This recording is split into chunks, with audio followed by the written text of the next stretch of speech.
Let's get a check now of what's happening in the world of business. Our business editor, Kate Moody's here. Hi there, Kate. Hi, Tom. Now, we're on the eve of the inauguration of President-elect Joe Biden, and we're getting a few clues as to what his plans for the U.S. economy might be, aren't we? Yeah, because U.S. senators have begun grilling the nominees for his top cabinet positions, the people that he's hoping will be confirmed by the Senate in the coming days or at least weeks. The former Federal Reserve Chief Janet Yellen, who has been chosen to lead the Treasury Department, has been defending the $1.9 trillion stimulus package with which Biden's team hopes to jumpstart the U.S. economy.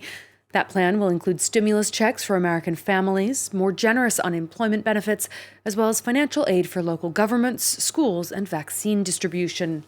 Yellen, who helped shepherd the U.S. out of its last recession, told the Senate Finance Committee it was essential to protect businesses and households from the effects of the pandemic while addressing underlying issues of inequality.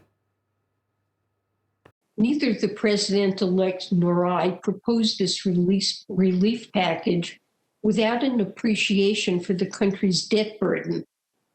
But right now, with interest rates at historic lows, the smartest thing we can do is act big.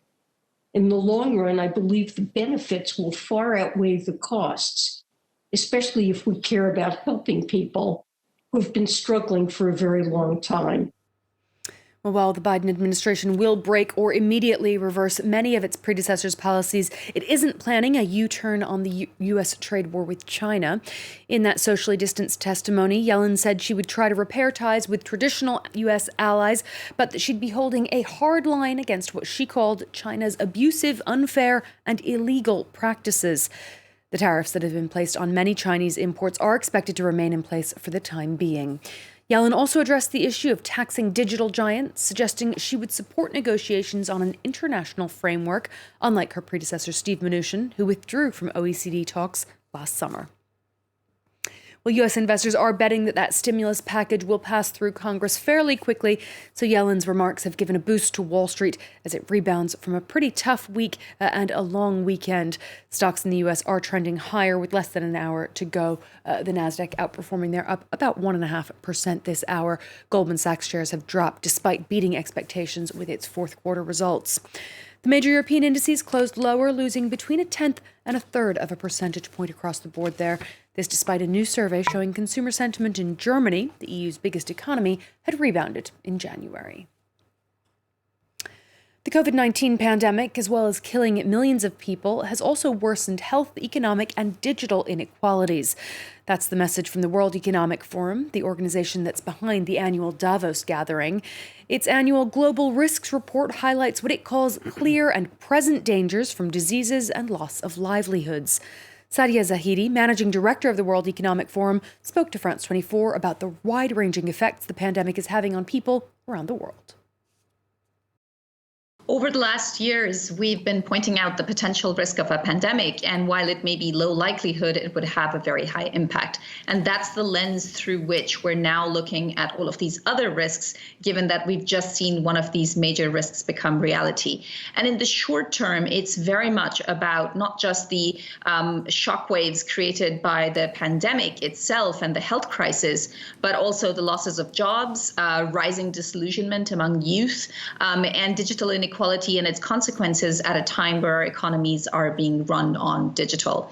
And if you look at the medium term, that's where you see a lot of the risks that are economic. So, of course, all of the spending that governments have done, that's likely to lead to potential debt crisis.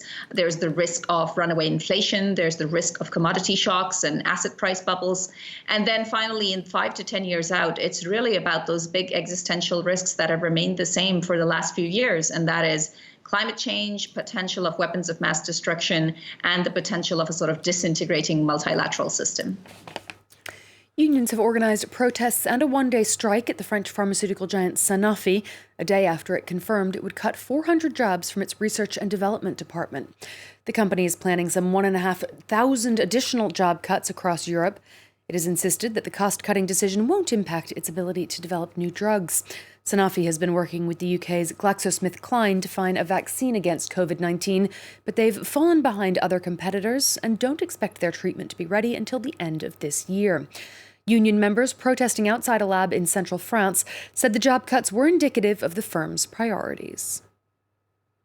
Vous savez, Sanofi, avant de faire un vaccin, ils pensent à faire du fric. On n'a rien à attendre de la direction de Sanofi. Donc on continue en fait à démanteler la recherche et développement en France et ensuite on s'étonnera qu'on n'ait pas de vaccins ou de médicaments à mettre sur le marché français et mondial. C'est quand même assez paradoxal. Tout ça pour faire des économies. The Eurostar train network is the latest business to warn that the pandemic has pushed it to the brink of bankruptcy. Linking London to Paris, Brussels, and other European cities, the Eurostar has seen passenger numbers plummet over the past 10 months. Confusion and more travel restrictions linked to Brexit have further added to the financial difficulties. The operator says it now needs a substantial bailout in order to survive. Julia Kim reports. A very critical situation. That's how France's state rail company, SNCF, has described the fortunes of its subsidiary Eurostar. Les conditions sanitaires qui venaient se rajouter au Brexit. En plus, c'est les conditions sanitaires de plusieurs pays qui ne se combinent pas entre l'Angleterre, la France, la Belgique, les Pays-Bas. C'est très compliqué. Since March, the combined effects of the pandemic and Brexit have seen passenger numbers plummet by 95%. At its peak, Eurostar ran 60 trains a day. That's now down to 2 round-trip services a day, connecting London to Paris, Brussels and Amsterdam. And those trains are only 10% full. The company posted losses of over 80% in 2020 and is in survival mode. On a déjà remis de l'argent dans le capital d'Eurostar pour les aider à passer cette mauvaise passe. Là, on discute avec les gouvernements français et anglais, puisqu'on a en fait 2 gouvernements qui sont concernés. On espère qu'à travers ces discussions, on aura un système qui nous permettra d'aider cette société. It's difficult to determine who will pay what to rescue Eurostar because it has several shareholders.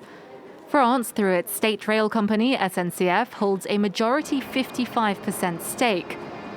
40% is owned by a consortium of British and Canadian investors, while the remaining 5% belongs to Belgium's National Railway. Eurostar has urged governments to give international high-speed rail the same kind of loans airlines have received. Without state aid, it warns it could run out of cash by this summer. There you go. Another business at risk, Tom, the Eurostar. Yeah, well, I think a lot of people rely on it, so let's hope rescue or help is at hand. Thank you very much indeed, our business editor, Kate Moody, there.